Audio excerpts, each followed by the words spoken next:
himself, going to be heating a shock dart, but he's able to makes it win anything. Sam, defend your team, because they haven't won. Strap yourselves in, it's another 1 hour episode. Oh yeah. Spike defused.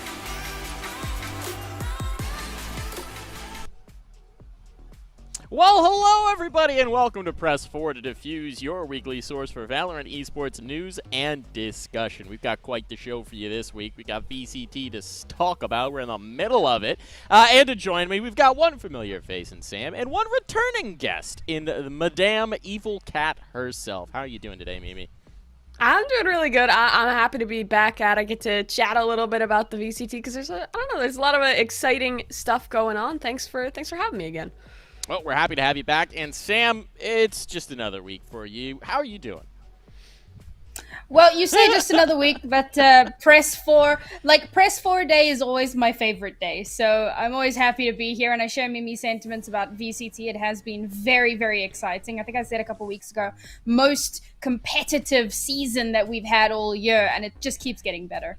It does feel like the general water level of teams continues to rise, and it's really cool to see. I agree with you 100% on that, Sam. Well, we've got a fair bit to talk about. We actually don't have a lot of roster news to talk about for once. This feels like the first show in, I don't know, 6 months, really, since the VCT began, that we don't just have like 15 roster moves to get through.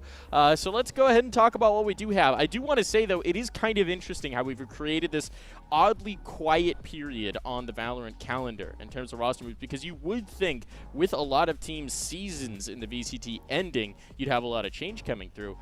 But there's kind of an odd situation because there's really no events to play through for teams that don't have last chance qualifier points, that don't have circuit points. They don't have to make a move anytime soon. There's no rush. Other than summer champs, there's really nothing on the calendar. Then meanwhile, if you have circuit points, you don't want to make a move, because even if you're not technically qualifying right now, someone else might make a move. You might move up as they lose points. So everyone's like jealously guarding those like a dragon. It's really odd. I mean, how do we feel about this kind of like, I guess it's a lull before the storm here, Sam? Well, so there's another kind of angle to look at this from, apart from those two. And that is, right now, the calendar for the rest of the year is empty. And everyone is hoping and praying that something is going to pop up in the next few months, because orgs that haven't made it to Masters are going to be paying salaries for the next 6 months for players that aren't going to be competing. And teams that don't have orgs are hoping and praying to get orgs. And what org is going to jump in when there are no tournaments being played? So those players might start to feel pressured to study, get a job, whatever it is that players do when there's nothing going on. So there's like a lot of angles to look at this from. And I think at the end of the day, what it all boils down to is we need more tournaments in this lull. It doesn't need to be like massive $100,000 events, but we need something to fill the gap, or teams, I believe, are going to start to fall apart. It does feel like that's especially a problem in EU. At least here in North America, we have some reliable runs of Nerds Through Gamers events. There's like DreamHack events. PAX has been having events off and on. The Knights have been having, like, there are tournaments. EU is a desert. How do you feel about it, man? I mean, EU's not a real region. I mean, that's just my general sentiment on it. Okay, but get out. I mean, here in NA, it's 2-1 now. It's 2-1 now, Sam. You can't stick with this. But I mean, in AA, we're lucky to have so many tournaments, and I'm glad to see more big teams playing. Like we've seen some, like, maybe you'd consider them tier ones. Like we've seen NRG, a lot of people playing in like the summer champs, playing in the Knights tourneys, playing in all these opportunities. Because while VCT is over, there's still plenty of tournaments here, and it's a time to grind. It's a time to improve, because maybe you don't need roster changes now, but you can see if you will. You can really flesh out, try and get it working with your team at hand. But in EU, you gotta feel bad, because there's so much talent, there's so much potential in the region, and then it's like, unless you're in the big VCT tournaments, what is there to play? Like, it kind of just sucks. And especially for like smaller teams that are trying to get signed, trying to get noticed, unless they make some miracle run, it's pretty tough too, because where are the tournaments where orgs are going to get their eyes on you? It is really interesting. And in a more like selfish angle, just as like a more selfish kind of angle, is like, it's not just about the players and the teams, but also the VCT talent obviously have been contracted like to the end of the year or whatever. All the smaller talent are sitting on their thumbs waiting for Yeah. something to happen, and that's just going to continue with none of those smaller tournaments. I think Mitchman had a really good series of tweets about the need for some investment in some tournaments coming into EU. But part of it is just going to be that if you want that to happen, one thing that Riot could do to enable it is just ease their restrictions on what you need to do to run an event. Open it up a little bit more, maybe lower their licensing fees or waive them for certain events. I don't know the exact details, but I'm sure there are things that could be done to foster more investment into the scene. I am kind of curious if we might see like a Blast dip back in since they've run some events before. I think there's a few TOs who have sort of sniffed around it who might be interested in running EU events. It would be good to see. But moving on to the roster moves that we do have. We've got the first one coming through is some news about Kansas City Pioneers. Unfortunately, it's not very good news unless your name is Jammies. JMO has a little bit of a medical condition. He had an ear infection that wound up escalating, needed medical attention. Seems like he's recovering, and that's going to be A-okay. But they're going to be bringing Jammies in to stand in for him for this next stage of VCT. So apparently Jammies has just become the region's super sub. How do we feel about Jammies playing with the Pioneers here, Mimi? I love it. I was pretty emo when I found out that Jammies wasn't going to play. I feel like he's a player with so much potential. I loved what he was able to pull off on Iceland. Like, everyone remembers all of his crazy Viper plays. And just as an individual, he was fantastic. I think he's a guy who can slot into many team environments and just kind of go with the flow. And I think that's exactly what KCP needs. One of my questions about this is in roles, because JMO's kind of like their hardline jet op, right? Who's just like a crazy fragger, whereas Jammies, he's normally not in that. He's most recently been playing a ton of Viper. So my question is there going to be role shuffles within the team? Is he going to pull out some kind of new role? I'm not sure about that, but I'm just excited to see a player like this who I feel like never really got the opportunity they deserved in this stage after how well he did in Iceland, play with a squad who's been on the come up in a big way. How do you feel about it, Sam? So this is almost a piggyback off of Mimi's last point. The thing about being the super sub is, like, I think this is a great opportunity for KCP because they've brought on a really, really good player. He definitely proved himself in Iceland. It's somewhat of a good thing for Jammies himself because, like, everyone saw him at Iceland, so teams are like, oh, that's a really good player. And then when KCP were in trouble, they were like, Jammies was amazing, let's get him. But what team are looking at Jammies going, you know, we have a hole in our roster right now. We need to fill it with someone permanently. Like, that would be the top prize for Jammies. And I'm a little bit worried that he's going to become this, like, permanent plan B. And I want to see him become a team's plan A. So hopefully after this run with KCP, he either gets picked up by KCP. I'm not necessarily saying JMO should be replaced, but, like, if something happens there, that'd be cool. Otherwise, if another team wants to pick him up, that'd be great as well. I want him to find a home. He really is a good player. So you want someone to take him and jam him into a roster, eh?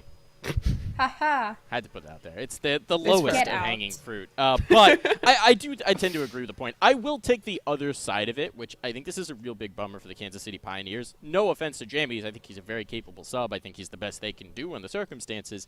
Just, this was a team that was so impressive in their last Challengers run. I was really excited to see what they could do here, because previously they matched up against some of the best, right? And they still showed up well. Now they've got maybe slightly reduced competition, not really, but just ever so slightly with teams like Sentinels out of the running. I thought they had the potential to make a run, and I think it is going to be tricky bringing in a sub. I would love to see if they can adapt, and if they can, I think that'll make the win all the more impressive. Just kind of stinks because you do want to see the full 5, and you want to see that full energy coming through and that full effort so that there's no asterisks, there's no excuses. You really get a sense for the team's form. But let's move on here. We got the next one coming through. This is going over towards Europe. We got some roster changes for Vitality. Yesmond has been benched. Shalabi to Vitality. And now this is a player who really impressed at the Red Bull Campus Clutch, if I'm not mistaken. Sam, why don't you talk to us about him? Yeah, so he was on the winning team, Egypt, Team Anubis, and they've been playing together in the VCT for quite some time in their region. There was a solid team, so they were always, I don't want to say they were favorites because they were a little bit of a dark horse in the Red Bull Campus Clutch, but the fact that they'd been together for quite some time, it was quite a strong narrative as to why they had succeeded so well. What has been interesting with him slotting into Vitality is the role that he shone so brightly on in the Campus Clutch was that jet. He was outstanding. But now, having joined Vitality, they already have a jet player. So they've been putting him onto like Raze. I think we saw him on Sage a couple of times. Like it's been these really odd agents for him in particular. Now that doesn't mean that he hasn't been doing well, but he definitely has not been that same shining star that we saw in the Red Bull Campus Clutch. So I think there's some definite growing pains here. I mean, they've made it this far. They're already in the main event here. They're fighting for that place in the EMEA playoffs. They've already lost their first game, so they're down to the losers bracket, and this is where those growing pains start to become a little bit of an issue. He's a phenomenal player. I think it's a great pickup, but they need to figure out what their roster is going to look like going forward, because right now I just don't think it's working. Mimi, how do you feel about it? I'm a first of all, put the prefaces. I don't watch a whole ton of EU. I got to watch like maybe one game of him playing, and I think it's clear there's some growing pains coming in, but it kind of pulling back from how the team is performing right now. More generally, I'm just glad to see that there's players kind of coming up from this collegiate scene, having the opportunity to play on bigger squads, because I think that was the point of the Campus Clutch, right? Showcase this talent, showcase what people can do, and we already see that coming to fruition. This guy's going to be able to get picked up by Vitality. We had Truo going to Immortals. I think it's awesome that we're seeing a lot of the young talent getting their opportunity to just really get signed to a big org, because that's kind of what that collegiate event was all about. Now, talking about our last headline here, this one's pretty close to home, if you will. Interesting bit of news. The Sonics are going to be joining the Block. Now, if you don't know what the Block is, it's a massive esports, they call it a campus facility that's being built here in Philadelphia by Nerd Street Gamers. I have been by it multiple times. I have yet to go inside because it's still under construction, but it will hopefully be finished soon. And the Sonics are going to be joining it. They're going to be playing out of it. They're going to be playing out of the facilities. Their organization's going to have offices in the facility. It's really interesting here, and it's going to be really cool to have another strong team and organization operating out of Philly and our ongoing quest to make Philly an absolute esports hub. So this one's pretty exciting. I don't know if you guys have any thoughts on it. I don't think there's really any hot takes we can have about this other than that it's kind of cool. And that's not really a hot take, is it? No. It's really, really cool. And it's great for the team themselves to have a facility. Not just for like the Block itself to be catering to a team, but for the team themselves to have those resources available. It's awesome all around. Yeah, I think they were already playing it at Oh, go ahead, Mimi. Oh, I was just going to say, they already had a facility and were playing it at boot camp, but I think this is going to be like an upgrade for it. Very cool. That's my whole take on it. The one kind of funny thing about this is I think this is one of the few teams that was trying to regionalize themselves. They were the Susquehanna Sonics, if I'm not mistaken. Yeah.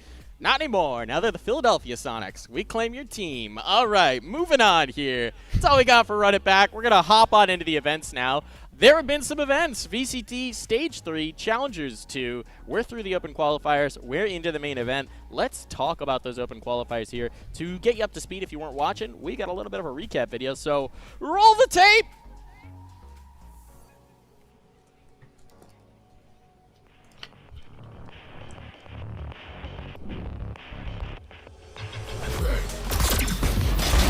One enemy remaining. Spike down A. Be faster.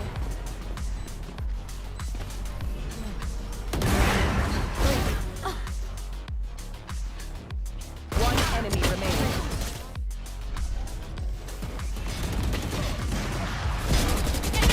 One enemy remaining. A-Tape, Zachary, around the corner. It's remaining. Solve with another kill. Very low HP on pretty much everyone. Hayes now in a firing range. Gonna be able to Galley, get and beyond that, the shock circuit to put a little bit of extra damage. Spam it on in, find a double. Why not? One more. Oh my goodness. Gonna do a little bit of Goomba stomp there on the Ryan. But What is this win? Tries to go over the top with it. Don't know if it's fully actually connected. Finds Wardell though in the corner. The operator, bold to say the least, finds the kill. Sabrosa trapped up in nanostorms, but still fights his way through a couple. How about not going to happen? But Zach able to cross, avoids most of the guiding light, and finds two. seconds left. BBG is 4 too deep. In goes Dawn again. He got the lineup. Where did the second kill come from? And Dawn. So if they get this off out of the hands of Boyd, it's just a nice bonus. And while he's on 23 HP, what? Boys! Now the Owl Drone, nothing to punish. There's the swing. Trey good for 1. Trey good for 2. He's good for 4. Is he going to get another ace in this game? Yes! Oh, and it's going to be Zeppa that can only get one. Mitch coming up from Cat with the spray now and getting another one. And now Mitch Mitch gets the kill back onto Dre. The spike will be able to go down. But the oh no, never mind. Mitch, And that is my favorite thing to do, is to shout roll the tape and then a clip plays. That's the best part of being here live in the studio. That is my power. But VCT Stage 3, Challenges 2, lots of exciting results happening. We've got the bracket here to talk about. Teams that qualified through: FaZe, TSM, T1, Luminosity. Any of these teams big surprises here for you, Sam? Everything was going according to plan. I had predicted everything, and then LG C9. Man, did I underestimate this LG team. I knew that C9 were good. I knew that Luminosity had some good players, but particularly your boy Dre and Ban. Holy hell did they show up this week. I was literally knocked out of my socks. Spent the whole week in my socks because I just couldn't find them. Knocked right off. Really, really impressive stuff. They left you sockless. How'd you feel about the teams that made it through here, Mimi? G-Host Gaming beat Sonics. That's crazy to me. Sonics was the #1 seed. G-Host. Yeah, that's the team's name. What? No, but Sonics was the #1 team, or the #1 seed coming into this event. They've looked so good. I mean, I thought they were going to be able to make it, and I thought there was a good chance they were going to beat FaZe, but they got knocked out early. This Ghost Gaming squad really looking to impress. That was a big one for me, as well as TSM. I'm gonna be real, I was kind of a TSM doubter. I didn't see him making it in, but I mean, Levi's a big factor. He's such a good Sova. I felt like he slotted into the team perfectly, and Ambox brought it in a really, really close affair. It's just well played to TSM. For an org of their caliber, they need to be making it into these closed events, and what they finally have. Absolutely. It finally feels like maybe we're seeing the TSM rebuild bear fruit. It's been so long where it's like, okay, we're going to do this. We're going to bench this person. We're going to bring this person in, a new coach. This person's benched and unbenched. And finally, it feels like we're getting somewhere. We're making some headway for that team and making some headway on their results. Now these teams are going to be matching up against Gen G, Version 1, Kansas City Pioneers, and Rise. Now, there are two very established names in there in Version 1 and Gen G, and two new kids on the block in the Kansas City Pioneers and Rise. How do we feel that the batch from last Challengers is going to match up against the batch through this qualifier? How do you feel about it, Mimi? I feel like, honestly, the batch coming in is looking incredibly strong. For me, TSM, we talked about them a little bit. T1 as well coming forward. It's another roster that I was a doubter. I was clowning on them a little because they were constantly changing their roster. Nothing was ever working, but it feels like they might have finally found the recipe, and they're trying to get it done. LG as well is a bit of an underdog coming in, I think can make something happen, but in way of how they match up with the teams already here, I think that besides maybe V1, I think that most of these teams are going to be able to take those ones on. Like KCP, they had that miracle run, but now they have to play with the Sump. Jammies is fantastic, but I don't know if they're going to be able to match up against some of the squads that we have underway who have just made it on in. Gen G as well. I mean, they were already here. I think that that's going to be one of the closest series between TSM and Gen G. I could see that swinging either way, because for Gen G, right, like they got that third place at Masters, and then it's kind of been downhill for a bit. Like they've struggled to find their place in TSM too, so lot to prove for so many of these teams. I don't know. I think it's going to be some close ones, especially that Gen G TSM game and that V1 T1 game. How are you feeling about it, Sam? I echo a lot of Mimi's sentiments about how the batch that are coming in now seem to be a lot stronger than a lot of the previous batch, apart from V1, and I would go so far as to say Rise. I think that Rise have been looking very, very good recently, and I just want to double check. They're playing FaZe Clan first, so that matchup is going to be nutty. FaZe is another team, like, I'd been huge on the doubt train for a while with them, and then as we saw them, you know, participating this week with the addition of Baby Bay and Baby J doing some fantastic stuff together, they've been looking really, really clean, and something that Ryan and I spoke about previously as well. They've started to rein in that kind of crazy monkey aggression, and they're starting to look actually controlled and like there's a plan in place. All 8 of these teams, I think, definitely deserve to be where they are. And these matchups, they're going to be difficult to call. I know we're going to get to do that sometime soon, TM. But I'm not looking forward to it. Yeah, I mean, this is a good time to plug the fact that we will be doing a Press 4 pre-show. If you've been enjoying those pre-shows, or if you haven't seen one yet, be sure to tune in a little bit early for VCT this week on Thursday and Saturday. We'll be running a Press 4 pre-show to get you prepared, get you up to speed on some of the matches, get you up to speed on some of the teams, and get you ready for the action, so don't miss it. I can say that Mimi's going to be joining us. I pointed the wrong direction. Mimi's going to be joining us for the first one, and then we'll get Ryan back for the second one to come ramble at us from his perch in EU. But we don't have on Saturday. We don't? No. You have a wedding. I'm in the bushes in You're Africa. Right. I completely forgot. I know I am. We're all gone on Saturday. Never mind. There's one on Thursday. Keep track of that. Shows me knowing my own calendar. Appreciate that one there, Sam. Correcting me on my own commitments. Yeah. Appreciate that one. But this is going to be a really interesting matchup, I think, in general. Some of the teams that we have coming through here. I think that I want to say the Kansas City Pioneers are dark horses, which is fitting because their logo's a horse. But the sub situation coming through really does put a little bit of a dampener on that.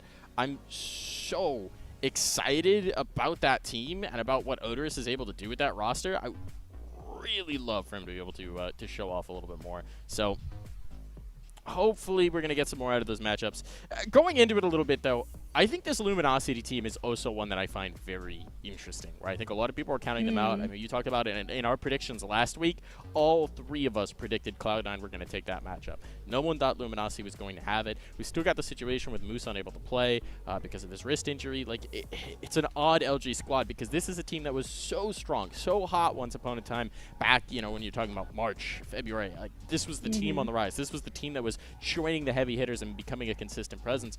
And now it's almost like they have to reclaim that status. Despite the fact that they haven't been out of the spotlight for that long. Like, it's only been a little while since they made their roster moves. But it does feel like the mentality in the scene has become one where they have to completely reestablish themselves. Did you say that's generally accurate here, Sam?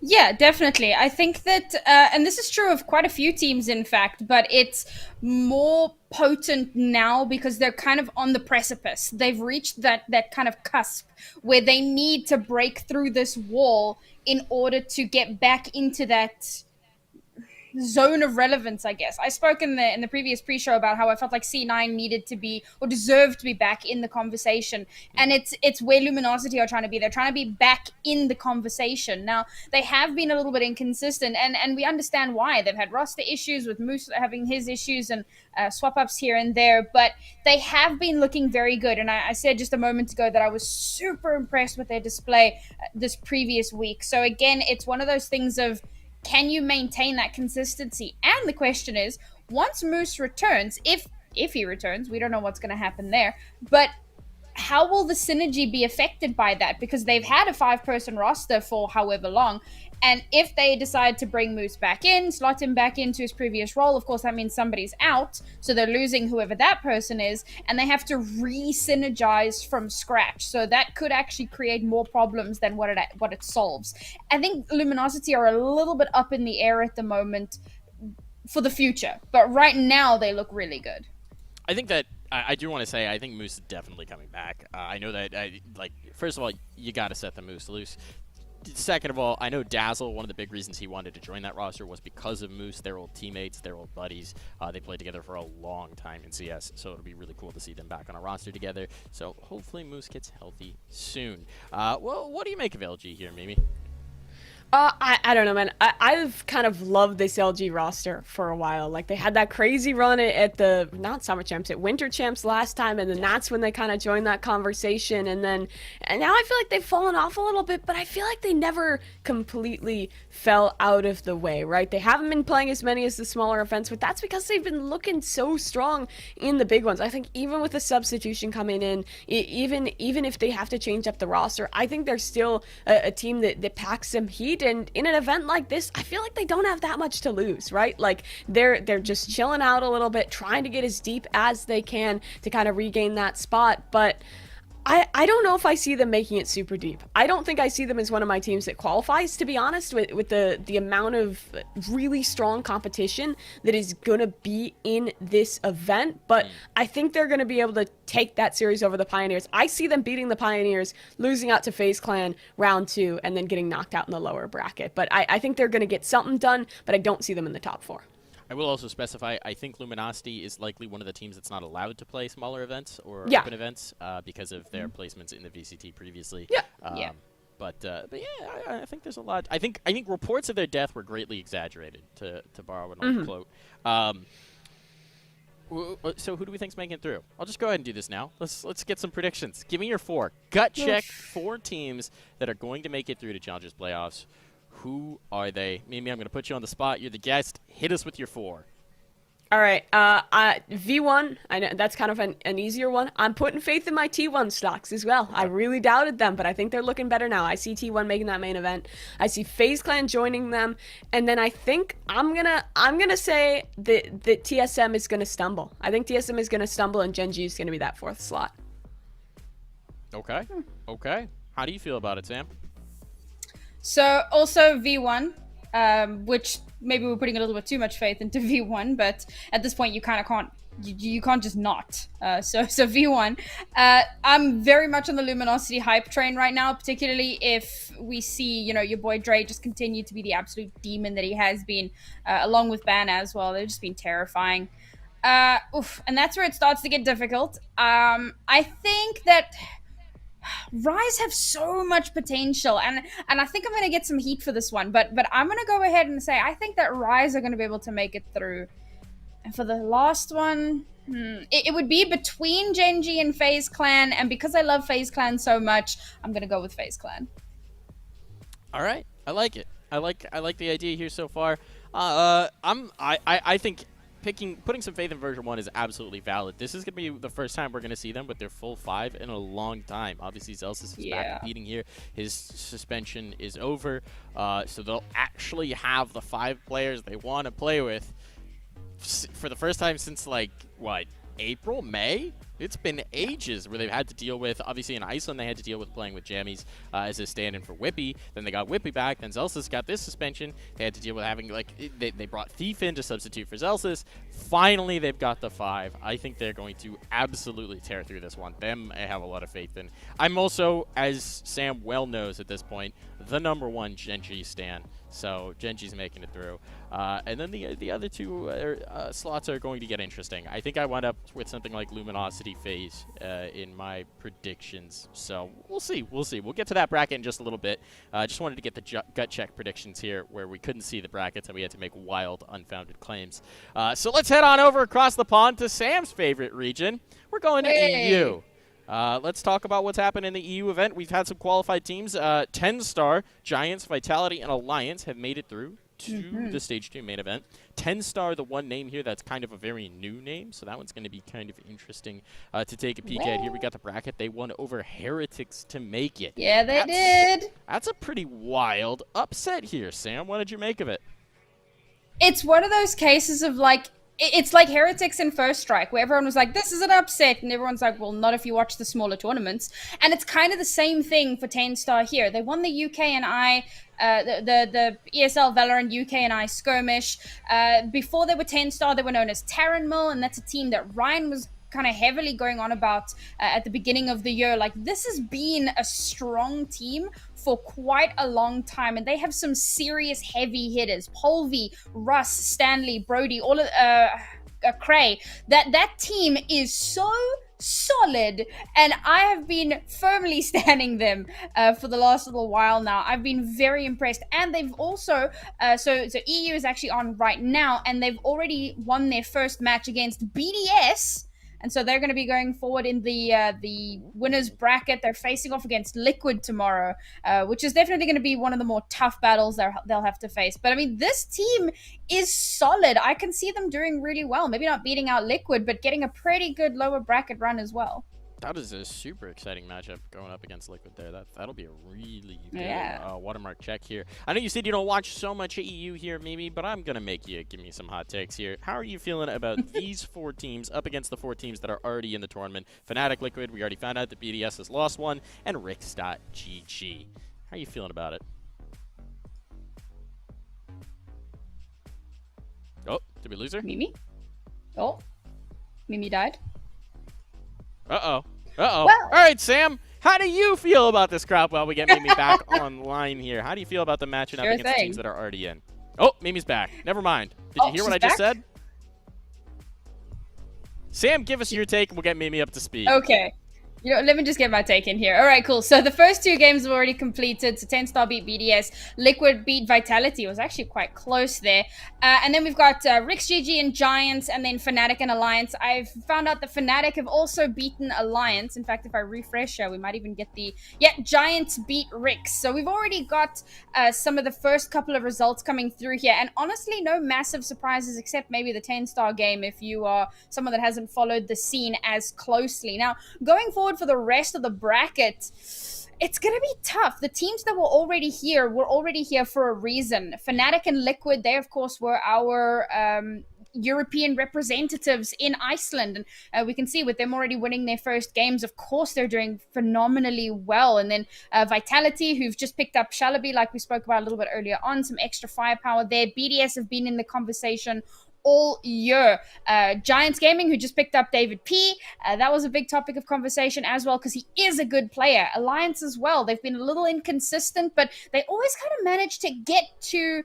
They're kind of like the Anbox of EU. They get to like a main event, or like a qualifier for a main event, and then they just drop off at the start, and they can't quite push through at the end. The biggest question mark in this whole bracket is going to be Rix GG, and if I'm going to be perfectly honest, I see they're up against Alliance in the lower bracket. Them's about to get smacked right out. Yeah, it does seem like that might be happening here. It's going to be interesting. Let's go ahead and talk about challenges 2. Unfortunately, I do think that Mimi's internet may have gone down, folks, so we're going to try and get her back online, but for the moment, it's just going to be a 2-cast here. Little 2-person podcast for the moment, while we work on retrieving our special guest. So... Talking about the bracket, why not? Let's do it. Yeah. Can we just go ahead and go into the closed brackets here? Swap on over, pull them up. Do we have that? We've got them ready up next on the docket, so we can take a look at how they're going on. That's the lower bracket for the Open Qualifier. That was how Vitality and Alliance made their run on in. But yeah, talking about Challengers 2 here. Do you want to hit me with your gut check of who's going to make it through into the next one here, Sam? Sure. I think if I remember correctly, it's only 4 or it's 2 that make it through. Yeah, it's only 2. It's only 2. Here. That's right. It's only 2. So it's terrifying because obviously they have to go play in the EMEA playoffs with CIS and Turkey. So a lot on the line here. And then, of course, the 4 other European teams. I think that to go against Fnatic would be a little silly. I think that they're still one of the strongest teams in the region, without a doubt. My second team, it would probably be between Liquid and maybe Giants. Okay. It's a tough call. You know what? This is going to be the most boring thing ever, but out of these teams, I'm going to go ahead and say that our EU representatives are going to make it through once again. It'll be Fnatic and Liquid making it off to the EMEA playoffs. Well, that's going to be interesting here. I'm going to go hot take here. Completely baseless hot take from across the pond, as I'm fond of doing here. I'm going to say yes, Fnatic. Can't pick against Boaster. The guy's just a star. Honestly. He's just a star. But second team to make it through, I'm going with 10 Star. The upset. Yeah, the team making it they're up gonna love from down you for low. that. The team no one saw coming. And I'll continue love to say to see that. that. I'm having that. I'm taking 10 Star, saying that they're the second team. I'm such a fan of that team, though. Like, I want to see them succeed. It's one of those things where, like, my heart says yes, but my head says no. So I really do hope they prove me wrong. Hopefully, we'll have to see. We'll see what's going to go on there. But let's see. We got the NA closed bracket as well, so we can take a peek at that. We already sort of made our gut check predictions. But let's go ahead and see the path that'll actually get people on through it. If we do have that available, that will be a little interesting. We already talked about some of the first round matchups here. Talked a little bit about what was going to come on there, and boom. We might not have the Challengers 2 bracket. Okay. Let's go on into Summer Champs here. The July qualifier just happened, so that is, I think, our last month qualifier since the next Summer Champs is happening in August, which is very exciting. That's going to be happening through here. 2 more teams qualify in. They are Teal Seam and YFP. Teal Seam actually won the event, and I want to talk about Teal Seam, and specifically here, Sam, I want to talk about Seven. Because Seven is not even old enough to play VCT, but will be on August 13th when this young gun will turn 16. Wow, I'm old. That makes me feel so very old. He's such a fragger already at the ripe old age of 15 years, Sam. Is this the next big name we should keep an eye out for in NA? Honestly, this gives me like flashbacks to Jazzykins in the FTW Summer Showdown, and how she was only 15, she couldn't play in VCT, C9 had to get a new player in for a little while, and now Jazzy is finally able to play with the main team. So it's a similar vibe, but of course Jazzy already had a top competing team, at the very least within the female scene. Seven is playing on Teal Seam? We found our guest. Maybe? Teal Seam. I always forget. Yep. Okay, I always forget how that spoonerism works because it sounds funny. The thing is, we spoke a lot about organizations in the coming months and how it might be a little bit of a question mark if teams are going to be picking up players. I think that given his skill, he would slot into just about any team pretty easily.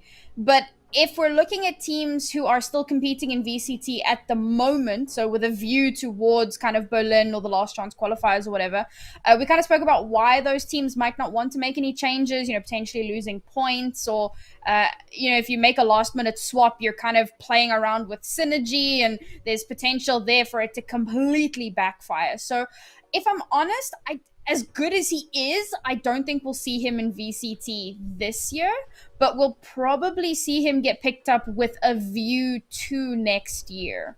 Maybe, if teams are willing to take that risk. One for the future here. Mimi, we're talking about the Summer Champs July qualifier. Specifically, we're talking about Seven here. How do you feel about this new, incredibly, I think that the term is, the kids are calling it cracked aimer here. How you feel about it, Mimi? Oh, we can't hear her at all. We cannot hear even a little bit. I don't know if stream can. All right, we've got no audio. Never mind, whatever your opinion is, we can't hear it. Hello. Ah, there we go. We got her. Here we All go. right, we got her, folks. Do you hear me now? Your takes now. Okay, what I was just going to say was that I just strategically unplugged the internet the second we had to talk about EU, so I could avoid that and get right to Summer Champs. But we're back in action now. And my God, this Teal Seam roster is insane. Got to watch him throughout that whole event. Seven especially was just like, this kid's just cracked out of his mind. He's 15 right now. He's so young. He has so much potential. And I think if he can get in a squad that just has like good coaching staff, he can really be molded into a big player in our scene. I agree with Sam. I don't see him coming around this year. I think he's a 2022 addition. And it's also like, you're not going to sign someone who's under 16 right now because it just doesn't really make sense. There's not really that ecosystem of academy rosters just yet. But we talk about Seven, but he's not the only guy on this team. Everyone there is super young. Everyone there is super talented. I don't think there's a weak link, and maybe he overshines the rest of the squad a little bit, but so many players are fantastic. I think at K3K, he's a great support. His Viper play was on point. Larry Banks as well, kind of filling into a similar role, and I don't know. It just makes me excited to see these really young teams succeeding and will hopefully getting picked up sometime soon. I will say, if no one else picks them up, Immortals, come on down. Farm team will be planting some new crops, I'm sure, for this next cycle, and they do like those young talents. So I'm just going to call it right now. Immortal 7 is going to happen if he doesn't get signed by somebody else first. That will 100% happen by the new year. That's my bold claim here, my bold prediction. If it happens, I'm Nostradamus. Who could have seen it coming? I mean, all right, let's talk about Team YP as well. They're a team that we've seen a lot in these open events, in the Nerd Street Gamers events. Now they've qualified through the Summer Champs. I think, honestly, they might have made it on circuit points regardless. I don't have the circuit points right offhand, but they were definitely in the running there. This is a team that we've seen a lot of. Coming second. What was that? I think they are now. He's talking about if they were before. Yes. He's talking about if they were. If they hadn't qualified here, they probably would have qualified, but they have qualified, so it's a moot point. Fair enough, Sam. That was maybe a little confusing here. But how do we feel about Team YFP here, Mimi?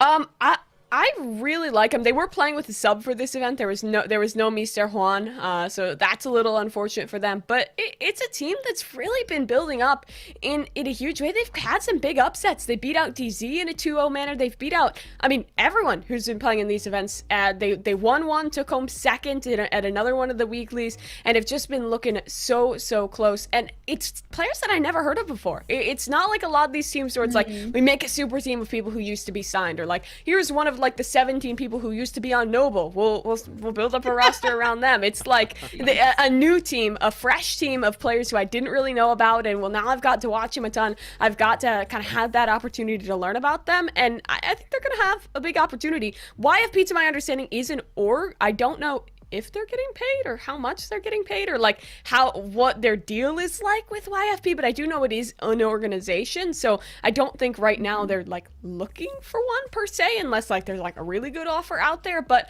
I think they're a team who's going to keep grinding. I think they're going to do well in the Summer Champs main event. We'll have to look forward to that. Sam, how do you feel about YFP? I know that this was a team that Sully and Tanner were looking at when we did the pre-show on Wednesday. We were like going through which teams are going to go through, and they wound up in like a really tough bracket with a couple of other tier 2 teams as well. I don't recall exactly which teams they'd wound up with, but Sully and Tanner in particular were like, yo, these guys are absolutely cracked. They have an opportunity here. So like, I think that this just kind of goes to the point that I'm about to make, in that they're getting noticed. People know who they are. They're starting to make waves. They are making an impression. And that's definitely a good start, particularly for, as Mimi says, players that were kind of Humega lols before they started competing together. Now they're becoming names that people know. And that's always the first step towards getting to that kind of high tier org situation. So if YFP itself is an org, then I don't think it's one of those, you know, high tier, high paying orgs, and it's a good stepping stone or kind of like a springboard, maybe like an Immortals mini, you know, where they're making a team to farm up to the Immortals, and then the Immortals farm up to the next level. We'll see if that is how that works out. But these players are really good, and I think that what they're doing right now is achieving what I believe should be their ultimate goal, which is to get noticed. Because if their ultimate goal right now is to win Berlin, it's probably an overshoot. But if the ultimate goal is to get well, that's what I'm saying, you know? So, but if it's to get noticed, if it's to get attention, get eyes on you, and have people talking about you so that you can get picked up to those bigger orgs, then yeah, absolutely. That's mission accomplished. There we go. All right, definitely raising their stock in the scene. I can't wait for Summer Champs, personally. It's not long now. It's towards the end of August. I think it's like the 18th to the 22nd, my gut says. I know I looked this up earlier, but I forgot. So I'm very excited to actually watch this event. We've been talking about teams qualifying through to it for months now, right? This has been a long circuit to get here. We got the circuit points. We're gonna have one more qualifier. I just want to see the dang thing. I'm so excited to watch this event, to watch it take place, to see what's going to happen, and it just cannot come soon enough for me. So yeah, Summer Champs ready to go. We've got one more topic to talk about here before we wrap up our show, and this one comes to us via the Esports Meta Podcast. That is a Nerd Street Gamers podcast, hosted by Mitch Reams, where he interviews various people in various scenes, but there's been a lot of Valorant, as you might suspect. So you can find that on nerdstreetgamers.com or wherever you listen to podcasts. It is available on Spotify. I know that's where I give it a listen. This interview was with BCJ, the man from XSET. And we got a clip here of him talking about KO in the current meta. So let's go ahead and roll the clip. Really powerful in the current meta. A lot of teams are, you know, hard anchored into sites right now, and if you throw that knife, it just silences the entire bomb site. A lot of these maps are designed in a way that, you know, there is some type of object he can throw his knife on, and it lands in the center of the site, and it gets the whole entire site.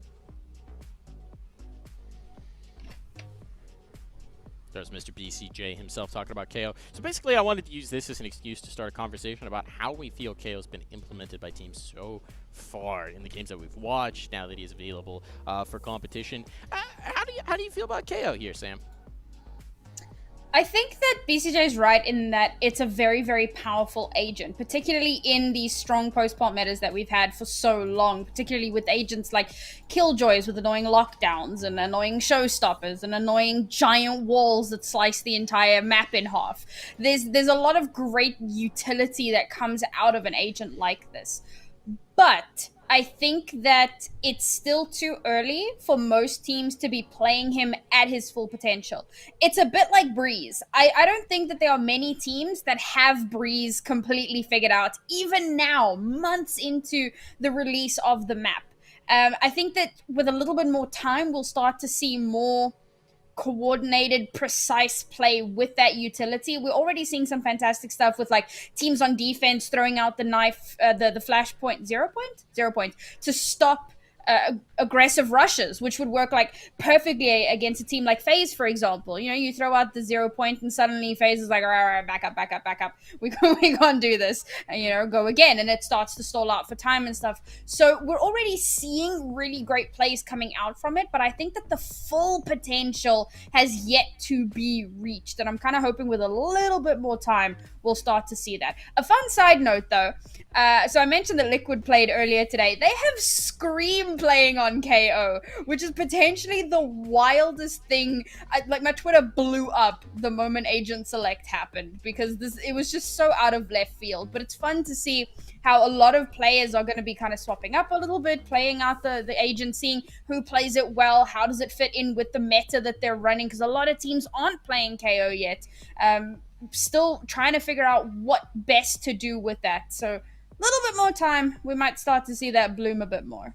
I'm actually not that surprised to see Scream on a KO because I feel like the kit appeals to the CS player brain, and that was Scream for a very long time. But how do you feel about it? I mean, do you think we've reached or we're starting to see what KO is going to be in the meta, or do you think it very much still needs to develop? I think when KO came out, a lot of people were like, we're going to see, like, the KO new, like, the order of KO. Like, everyone is going to be playing this guy. He's going to be a necessity, but I don't think that's going to be the case. I think Valorant is in a place right now where you can still play that Astra Viper. You can still be that post-plant team, but you can also go really quick. You can focus on that KO. You can focus on shutting down utility. I think he's an option. I don't think he's a necessity. And I think that's partially because, well, on paper, his kit is good for a level of mastery that maybe he's not fully there yet, right? Like, you can use that knife in a lot of creative ways. You can use the fragment. For CS players, the flash feels very natural. It's probably a little harder to use than some of the other flashes in the game right now, but it's really good when you utilize it correctly. I think we haven't seen the skill ceiling with this guy quite yet, and I think more teams are going to pick him up, but I don't think he's ever going to be 100% play rate. I don't think he's ever going to be like Sova, where every single team is playing him every single map, because, well, he's good. There's some maps that don't really cater well to him. I don't think he's that great